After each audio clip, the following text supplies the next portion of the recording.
Hey guys, how's it going? Back in the garage today, but now working on scraps. I hope you guys had a really great Thanksgiving, and I wanted to try to post this last night, but by the time I was done it was just so late, and I'm sorry about that. I figured I'll post it on a Saturday.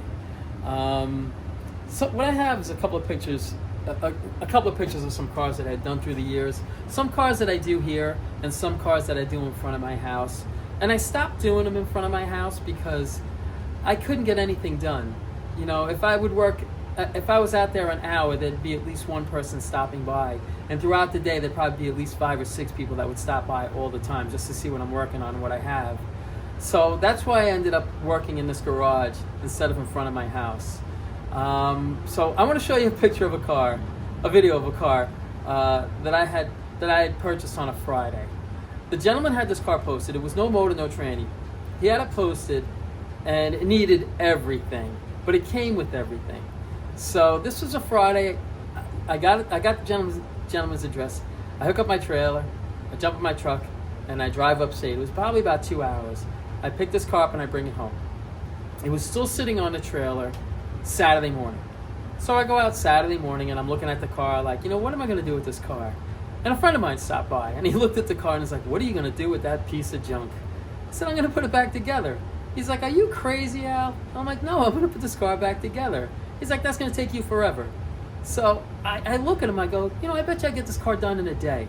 He's like, there's not a chance you're going to get that car done in a day. So I looked at him, I go, I bet you breakfast. And it can't be a Pop-Tart. So he's like, all right, you got to bet. So I just want to show you this. I wish I would have had a picture of the car before I took it apart.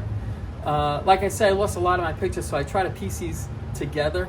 So take a look at this car. All right, here we go.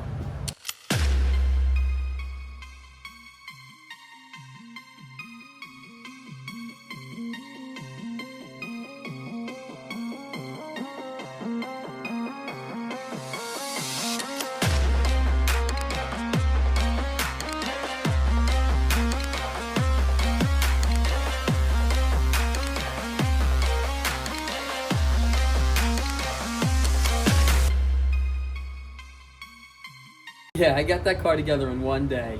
My buddy couldn't believe it. At the end I started that early in the morning, but in all honesty, the whole nose was no good on it, so it just came off in one piece.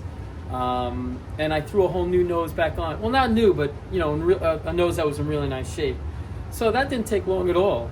I did quarter panels on it, and I did floor pans on it, and I threw everything together. I had a lot of the interior, so I threw that in. So it went from a car that was a complete mess to where somebody could actually say, hey, I could throw a motor and tranny in it and do a little bit of work to it. Now I got myself a nice little car that I could drive around in.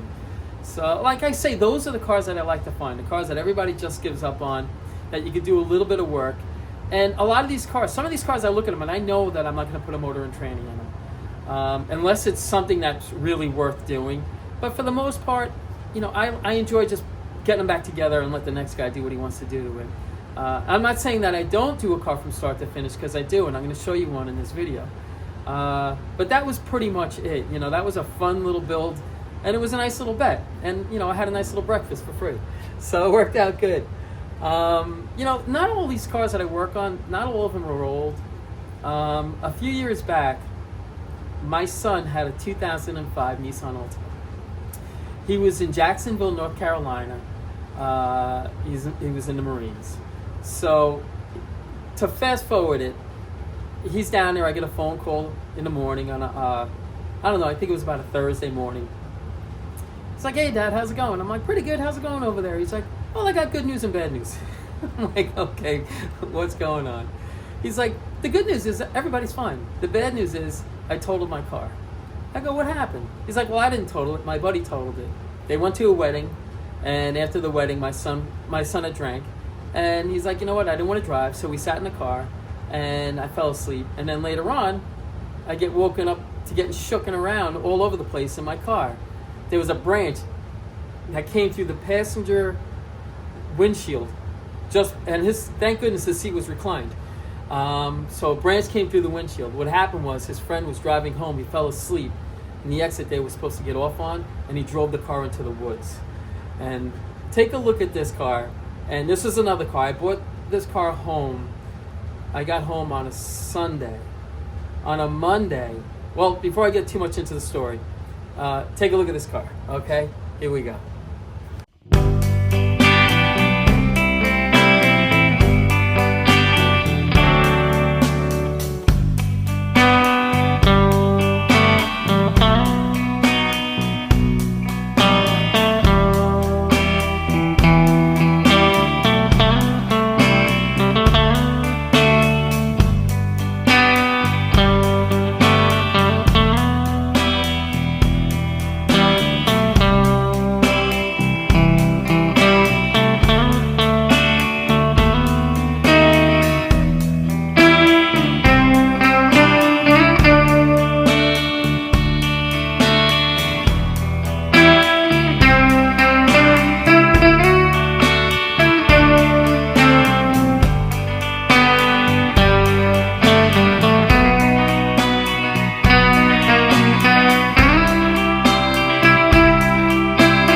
Yeah, the car was pretty bad.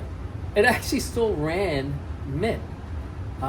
So what I had done was I ended up driving down to North Carolina.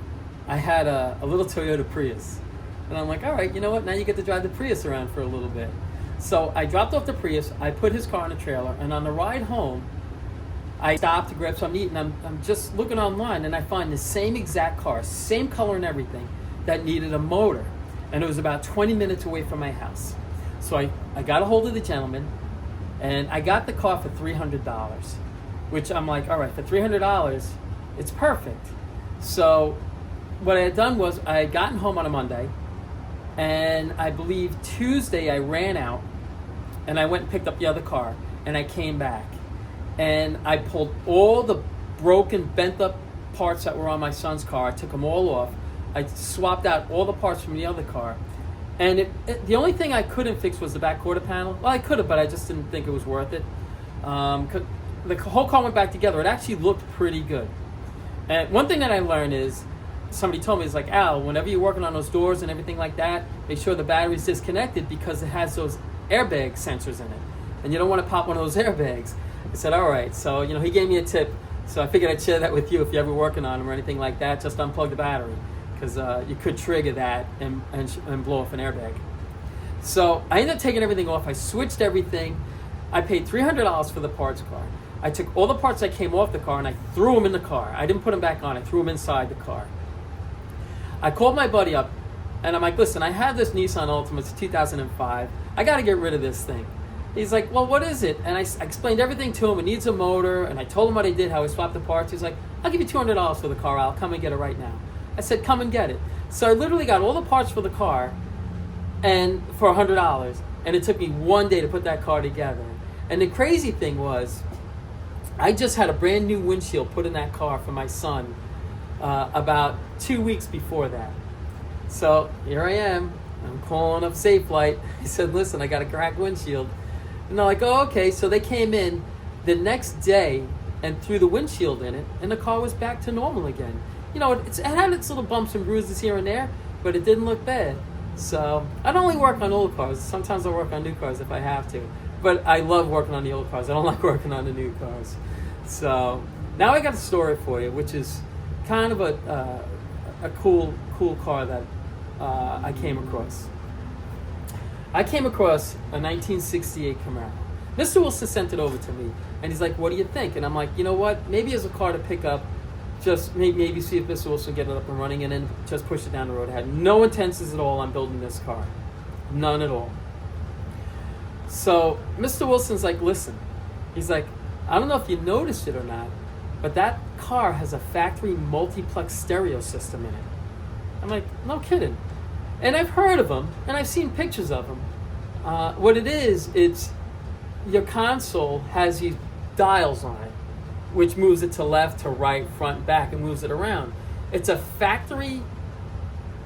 You can order the car from the factory, but at the time it was about $200 and some odd for that stereo system. So I believe there was only maybe 1,300 cars ever sold with that stereo system in it. And I didn't know that. Mr. Wilson told me this. So Mr. Wilson's like, if you want, I'll pick the car up for you, Al. And I'll let you know. I said, okay, perfect. So Mr. Wilson goes and picks up the car. He meets the gentleman that owned the car. And what it was at the time he was dating his girlfriend. He eventually got married to her. She was the original owner of the car. What happened was they modified a little bit here and there. The motor ended up going, so he put a 350 motor in it, and he put a set of side pipes on it and stuff. And then the car just sat, and he was going to restore the car for her, but he never did, and she eventually passed away, which was sad. So he had this car sitting there, and he actually put it on eBay. And I saw the car on eBay, I went through it, and I ended up getting a hold of him and buying it off of eBay. So Mr. Wilson goes and picks the car up, and he tells Mr. Wilson this story, that he was going to redo the car, and it really, really killed him to get rid of the car because he wanted to restore the car for her. So it's kind of left a sore spot in my heart. It's like, that's, now you almost got to kind of see this car go back together and get restored. So the thing was, her name was Anita, and he had a keychain with the keys to the car, and the keychain had an A for Anita. So he said, the only thing I ask you is, can you keep the keychain with the car? And Mr. Wilson said, okay, we'll keep the keychain with the car. So Mr. Wilson brings the car home. He's like, Al, I can get this car running. And I'm like, okay, great. Because it looked like it looked like a car that you'd be able to get it running, but, it was a fingers crossed type of thing. So, Mr. Wilson's like, what do you think? And I go, I really don't want to restore this car. It's really just a cool car for somebody to get, and if they want to restore it, they can restore it. He's like, that multiplex system, Al? I go, yeah. He's like, I bet you I can get $5,000 for that multiplex system. And right there was when I said, oh my gosh, Mr. Wilson fell down and bumped his head. And sure enough, he posted it online, and he sold that stereo system for $4,500. I couldn't believe it. So now here I am. I paid $5,000 for the car, and I generally don't say anything on what I pay for a car, what I sell it for. But I have to because it's part of the story. So I paid $5,000 for the car. Mr. Wilson sold the stereo system for $4,500. So I basically got the car for $500. So now I have to restore this car. So take a look at this car, and then take a look at the picture of this car while it's on the trailer up against the house, okay? Because I have something to tell you about that picture, all right? So take a look and see what we did with this car. Here we go.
gas down the throat of the carburetor.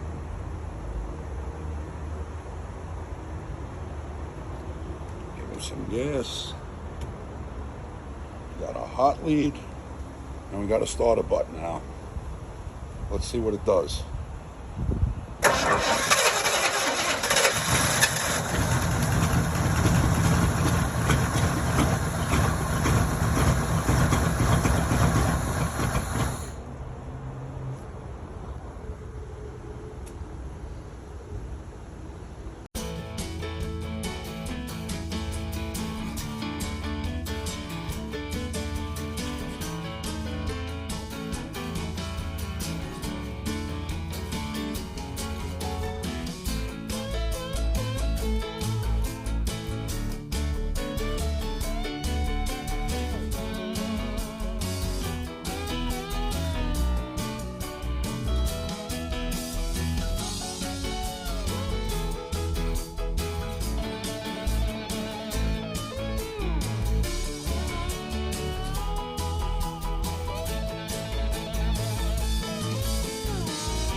Yeah, that was a car that I just wanted to get a hold of.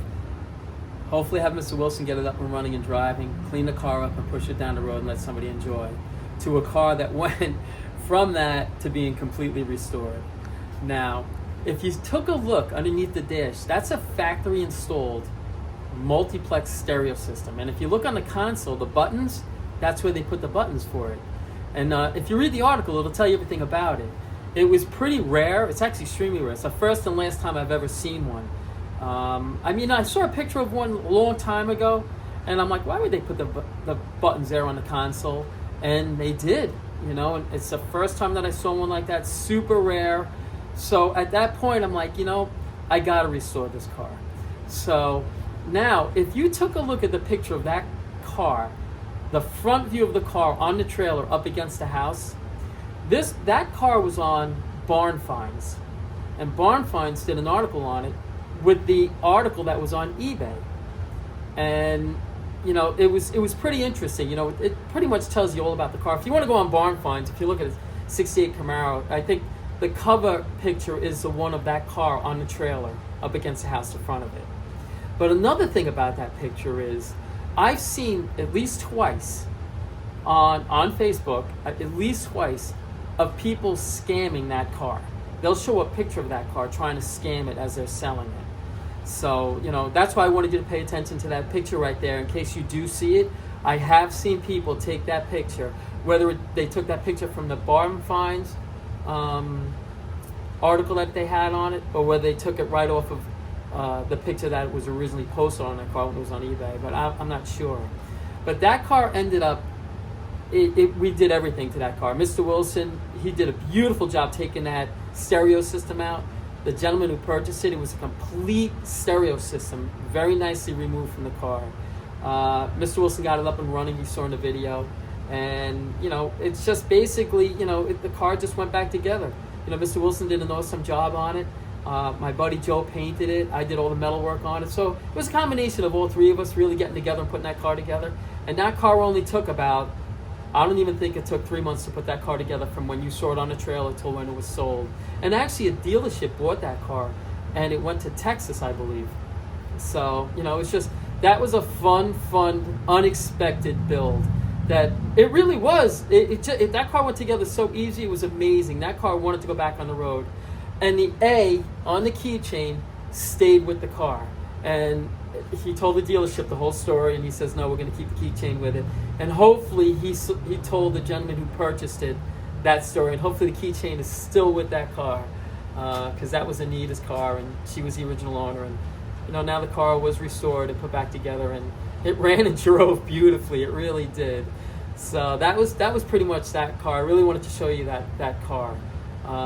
Here's another. I don't know if I'd mentioned it a couple of times.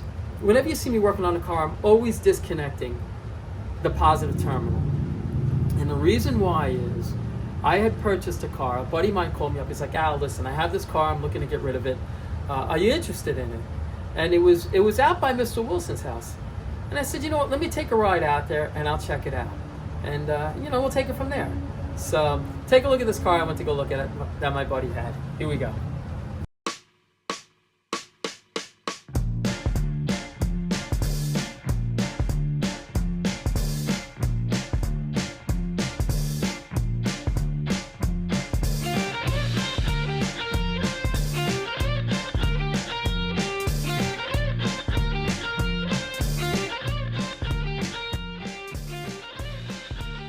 Okay, so my buddy calls me up, he tells me about the car, and I run out there and I go look at it. It's still on his trailer. He's like, Al, he's like, I really wanted you to look at this car. He's like, I bought this car from a guy about 10 miles away from him. He's like, I remember seeing that car in that guy's garage. It's got to be at least 20 years. I'm like, no kidding. I was like, so tell me the story about it. He's like, it was actually sitting in his garage for 30 years. The guy never did anything with it. I'm like, no kidding. He's like, my buddy finally buys it. He brings it back to his house, leaves it on a trailer. He calls me up. I go look at it. And the car was actually really nice. It was filthy. And it just needed to be washed and waxed, maybe buffed. The car was super clean. It wasn't mint, but it was super clean. It had a 307 in it with air conditioning. So I ended up working out a deal with my buddy. And I said, you know, listen, while it's on your trailer, can you take it over to Mr. Wilson's house for me? Because we both know Mr. Wilson. He's like, sure, I'll drop it off to you. Before I drops it off to Mr. Wilson, I stop by Mr. Wilson's house. I'm talking to him. I tell him all about the car. And, you know, I'm like, you know, the car should be here in a little while. He's like, awesome. So the car gets delivered. He's looking at it. He's like, Al, he's like, I really like the car. It's pretty solid. I go, I knew you'd like it. You think you can get it up and running for me? And he's like, sure, I'll get it up and running. He's like, you know what? I'll put it in his, he's got a back garage. He's like, I'll put it in the garage tomorrow. He's like, and I'll work on it and we'll see what we can do with it. I said, great.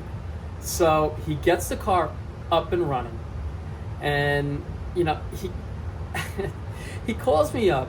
He's like, Al, I got good news and I got bad news. And I'm like, okay, what do you got? He's like, well, the good news is I got it up and running and it runs mint. I was like, that's great news. He's like, but the bad news is, let me send you a couple of pictures and you call me back and let me know what you think. I said, okay, great. So he sends me some pictures over, and this is what he sends me. Here we go.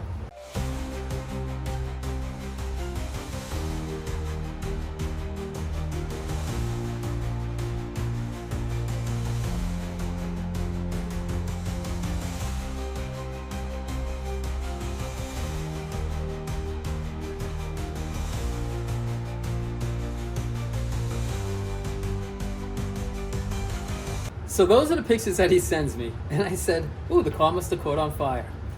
So I'm looking at the pictures and that's what happened. The car caught on fire. So I call Mr. Wilson and I'm like, all right, so I see the pictures. I go, what happened? He's like, Al, I got the car up and running. It runs mint. You know, it needed points, full tune-up. He gave the car a full tune-up. He's like, after I get it running, I let it run for a little while. I turn the car off. I go inside to have myself a cup of coffee. So he's having his cup of coffee, and he's standing by the back door, which faces his garage. He's like, and I start to see some smoke or something coming out of the garage. It's like, so I ran out there, I opened up the hood, and the wires were on fire. So I put it out really quick, And thank goodness, because he was going out later on. So he just stopped to have himself a cup of coffee to relax a little bit before he got ready to go out.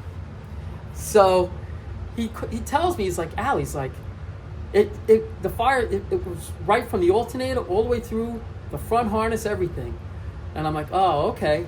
I'm like, I'm like, thank goodness it didn't catch on fire all the way. So he ended up changing the whole wire harness, just like we did on this car. And that's one of the reasons why on scraps, when I see wiring and stuff like that, it's so much, it's a little more costly, but boy, it could save you a tremendous problem down the road. So he ended up getting that car up and running.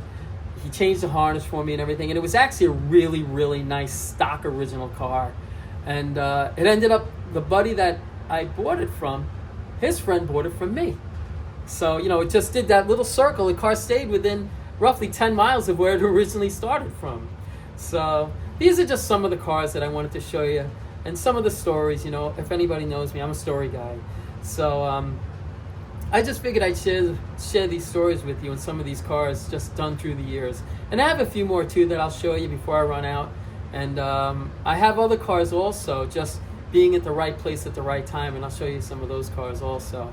But that's about it. I'm sorry that I couldn't post this last night. I kind of lost a day with Thanksgiving. And like I say, I hope you guys had an awesome Thanksgiving. And I felt it was just so late to post it. I would just be better off just posting it today. And I hope you enjoy them. And that's pretty much it. Enough babbling. I appreciate you guys watching. And you guys take care of yourselves. And have an awesome weekend.